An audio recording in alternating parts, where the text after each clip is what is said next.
I'll shake this. Come on, shake it up. I'll make this walking place earthquake. We here. And it's a lot of orange, about to swarm. Get him down for you. Not you, not you, not you. Hey, get there. Turn. No,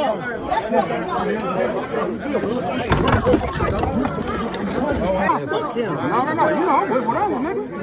You want to trade over there. I'm with that. Let's get it. Put him here. You get over there, my nigga. Hey, Ronnie, I need you there now.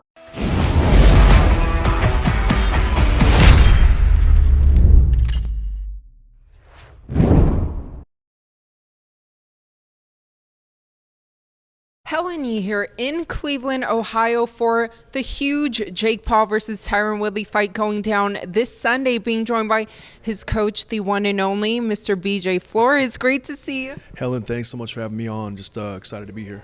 Absolutely, and I know all the fans, they're very excited, and especially after what went down yesterday between D-Cut and Tyron Woodley's mom.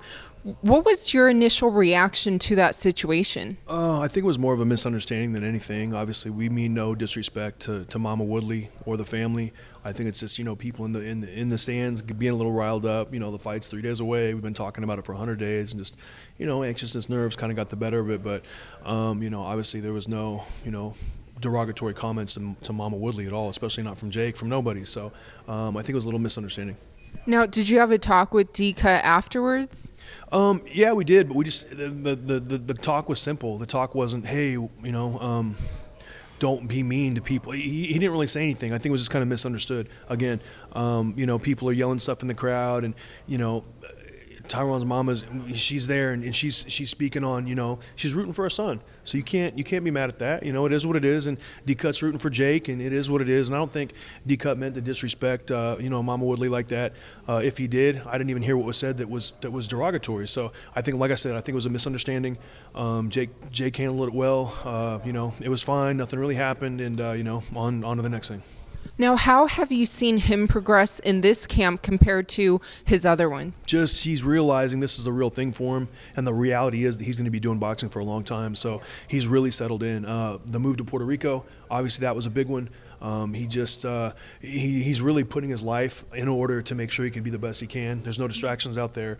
We've got a world-class facility set up out there as well. All the equipment, all the sparring partners, everything we need to make sure he's the best he can be, we're getting. So he's just really locked in right now. So it's exciting to see. Now, with him being a favorite, and then also I saw in an interview that you said you predict a knockout for him over Woodley, and then he's predicting a knockout. So would a decision or anything other than a knockout be a bit of a disappointment? No. Anything, any kind of win we're fine with. I just, in my heart of hearts, I feel like for Tyron to be able to make it into the 4th or 5th round, he's going to have had to have prepared very, very well in camp. And I just don't see how he could do that in 3 or 4 months, honestly. If he can, I got to give him full credit, because what we've got going into the ring on Saturday, when I say that we, I mean Jake, with the animal that I've got going into the ring, it's going to be very difficult for Tyron to make it into the 5th round. Now, earlier in the media scrum, it was brought up about just his hit list, and obviously some of them being UFC fighters, and he's very outspoken about the fighter pay. Yeah. Have any current UFC fighters under contract right now kind of reached out to you? Yeah, I can't really comment on that. I don't want to say anything, but just Jake is a big advocate of fighter pay, and he wants fighters to get paid fairly for what they bring to the table. Jake's a businessman. He knows business plans very well and how business works, and he just wants fighters to be compensated the right way, and he's raised awareness in that, and that's ruffled some feathers over in the UFC, obviously, because there's not a lot of equality, as far as what the fighters bring to the table and what they actually get. It's not fair compared to the other sports. And Oscar De La Hoya, someone that you mentioned in the media scrum, he has that fight against Vitor Belfort. Just wanted to get your thoughts on that. Man, Vitor Belfort's a big guy, so I know he's a hard worker. He's been training, but De La Hoya is a gold medalist. He's got incredible amounts of skill. I guess the question is just, what version of De La Hoya shows up. If an in-shape De La Hoya shows up, Vitor Belfort can't do anything except, land a lucky shot to win. But, Father Time's undefeated, so if Oscar comes in without having taken the fight seriously, that'll even the odds a bit, but I just feel like Oscar's got too much ability, too much talent, and it's going to be tough for Belfort. But for all the fans who can't wait for Sunday night, Jake Paul versus Tyron Woodley, what would you like to let them know? No, just tune in. It's going to be a great opportunity. Whether you rooting against Jake, you're rooting for Jake, whatever you want. He's raising awareness on anti-bullying. He's paying fighters more than they've ever been paid on other fights they've ever had in their entire life. He's making the sport better.